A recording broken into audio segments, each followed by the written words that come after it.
Bonjour et bienvenue sur Je suis né 3 fois. Aujourd'hui, le thème du jour sera la résilience. Et nous avons la chance aujourd'hui d'avoir comme invité Gilles Payet.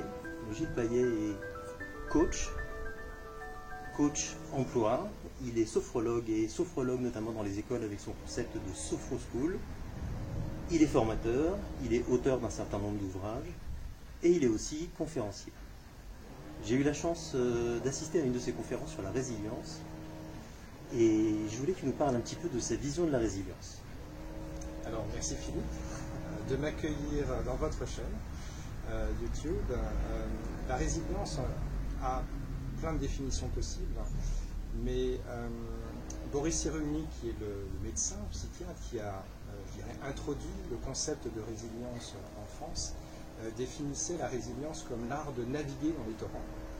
Et la résilience, c'est notre capacité finalement à surmonter les épreuves, les souffrances, les blocages, et à trouver en nous les ressources pour continuer à aller de l'avant. Laisser de côté ces souffrances, ce blocage, les accepter, ne pas les dénier, mais avoir les actions positives, les pensées positives pour aller de l'avant et continuer finalement à vivre. Donc vous l'avez compris, ça va être des parallèles assez forts avec le monde de la maladie. Alors, dans l'univers qu'est le mien, l'univers du coaching, je dirais de carrière, et aussi du coaching autour de la recherche d'emploi, qui était le thème de la conférence à laquelle vous avez assisté, avec ce sous-thème comment développer sa capacité de résilience lorsqu'on est en recherche d'emploi, il y a plein de situations de blocage, plein de situations de souffrance. On est dans une période, par exemple, de confinement. Ça ne vous a pas échappé. On ne porte pas de masque aujourd'hui parce qu'on a la distance raisonnable. Oui, je me recule un tout petit peu. Séparé par ce superbe azalée qui vient de votre jardin, j'ai cru le comprendre. Et dans cette période de confinement, par exemple, pour une personne qui est en recherche d'emploi sans poste, l'une des grandes difficultés, c'est de ne pas pouvoir postuler ou d'avoir un nombre d'offres d'emploi tellement réduit que la démarche classique qui consiste à envoyer des CV n'est pas possible. Posture résiliente, c'est de pouvoir dire ok, je ne peux plus postuler comme avant, je ne peux plus faire comme avant, ne pas être dans le déni, reconnaître que ça n'est plus possible, ou qu'en tout cas le volume d'offres d'emploi est tellement limité que la démarche qui consiste à envoyer des CV est fortement réduite.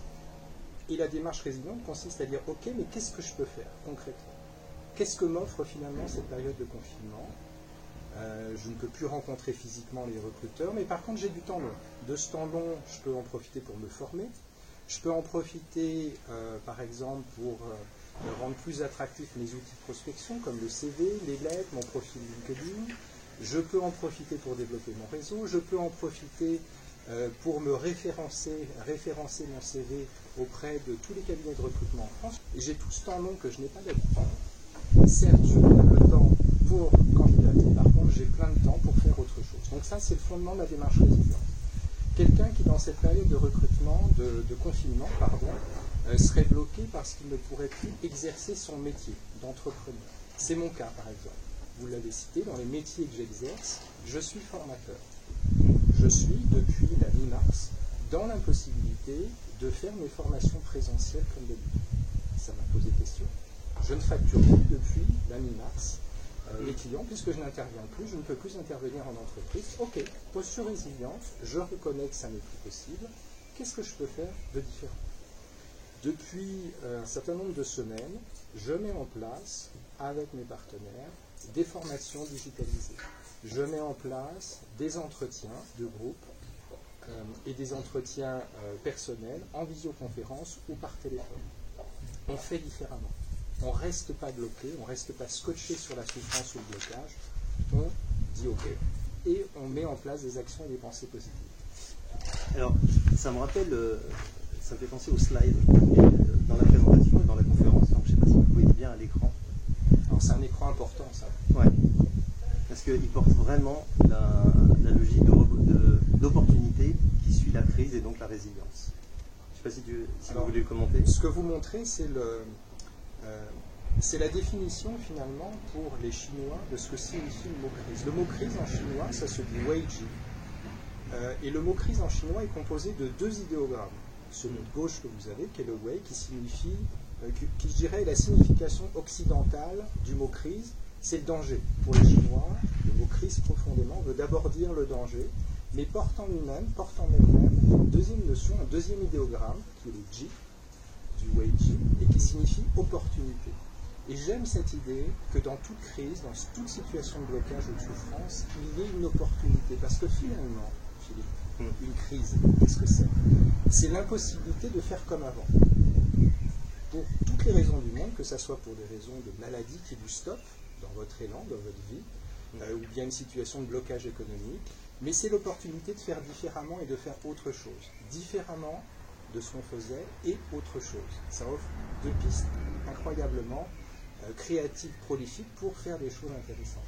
Alors moi j'aime bien cette idée de ok, mais on peut faire quelque chose. Ok, on a le droit, on a la permission d'être simplement humain, d'avoir des souffrances, des douleurs, des difficultés, mais ça n'empêche pas d'avancer d'une autre façon. Et c'est le parallèle que j'ai envie de faire dans le domaine médical. Je vais prendre 3 exemples. Le premier, c'est j'ai eu une chimiothérapie lourde. Je suis très fatigué et cette fatigue est insupportable pour moi. Je n'arrive pas à avancer, je ne m'imagine pas faire des projets.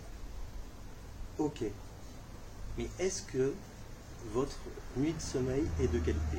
Est-ce que vous ne devriez pas demander à votre médecin quelques cachets pour vous aider et vous assurer d'avoir une nuit complète?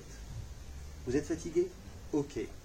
Est-ce que vous avez pensé à faire une petite sieste quotidienne? Parce que c'est un complément qui est très très intéressant. Ok. Mais est-ce que vous avez pensé à explorer les possibilités de la sophrologie qui donne des solutions? J'ai testé pour vous, notamment quand j'étais à l'hôpital, en 20 minutes de sophrologie, on arrive à, et là je parle à un sophrologue, on arrive à l'équivalent d'une heure de sieste. Je vais prendre un autre exemple. Imaginons une femme qui a eu un cancer du sein avec une chirurgie. C'est extrêmement douloureux, c'est quelque chose de terrible. Elle ne supporte plus de passer devant son miroir le matin. Donc, ok, mais est-ce que vous avez pris le temps nécessaire pour discuter avec votre médecin qui a forcément rencontré des cas similaires dans son service? Deuxième cas, ok, mais est-ce que vous avez pris le temps, vous avez trouvé des solutions pour voir un psychologue et en parler, un psychologue si possible, qui connaît le sujet? Troisième situation, troisième point, cette situation est absolument difficile. Ok, mais est-ce que vous avez pensé à vous rapprocher d'une association composée de femmes qui ont été confrontées à la même situation? Je vais prendre un dernier exemple, et là on va reboucler sur le sujet du travail. Je viens de reprendre mon travail depuis quelques jours, et je suis totalement débordé par tous ces mails qui arrivent, ces réunions qui arrivent, ces appels téléphoniques qu'il faut que j'ai avec mes clients, tout ça, je le faisais avant la maladie, avant la convalescence, et tout ça me semble totalement insupportable. Ok, c'est un état de fait. Mais avez-vous pris le temps d'en parler avec votre manager ou avec votre patron? Les gens ont beaucoup plus de compassion que ce qu'on imagine. J'ai envie de dire une deuxième possibilité. Ok, c'est très difficile, mais est-ce que vous avez vu votre médecin du travail pour aménager une mi-temps thérapeutique? On appelle ça un mi-temps thérapeutique, mais c'est pas forcément 50%. Ça peut être 20%, 30%, c'est aménageable. Et si vous n'êtes pas trop loin de votre travail, peut-être qu'il peut être intéressant de travailler que le matin et d'avoir une sieste en début d'après-midi.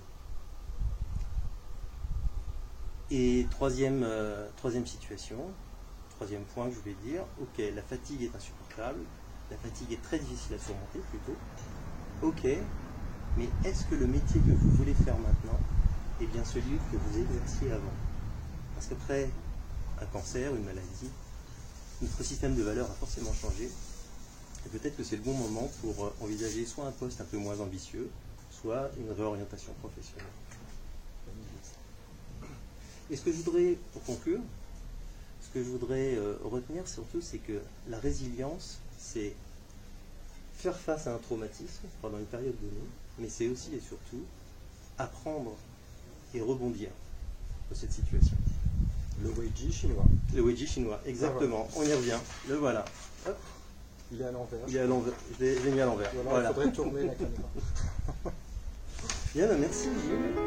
Et puis je vous dis à bientôt pour de nouvelles renaissances.